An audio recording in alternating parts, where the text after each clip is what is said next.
maxaan ku mutaystay aafo naftayda maxaan ku waayay muxuu u gubtay jirkaygu miyaan sabab loo helaynin maxaan galabsaday walaal maxaa qarax layla beegsan miyaanan dhalad ahayn dalkayga miyaan dhex joogin midkaan qarax ii dhigaaya miyuun Soomaali sheegan miyuusan dareensanayn inuu dib u dhigay dalkiisa codkaygu miyuun ku ool damiirku miyuu shaqayn dhiigaygu miyuun dhibayn baroortu miyayn damqayn habaarka miyuusan maqal ilmada qubanaysa ee ka timi hooyada il daran miyaan indhihiisu qaban markuu qaraxaasi dhaco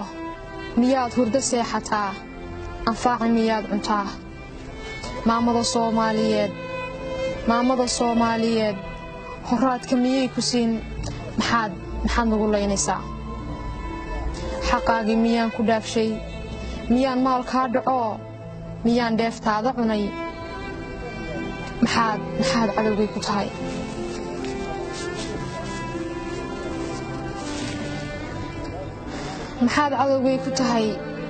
maxaad noo gelin mugdiga muxuu dhiigayga daatay adiga dheeftaa u yahay miyaa laykaa tusoo miyaad midabkii ilowday miyaan muslimnimo ku qaban miyaad aakhiro xasuusan xisaabi inay dambayso mawlow adigaana uumay cadowga miciyaha afaystay adaan kaa magan galno adaan kaa sugnaa maciin mulkiilow ilaahayow adaan kaa magan galno adaan kaa sugnaa maciin mulkiilow ilaahayow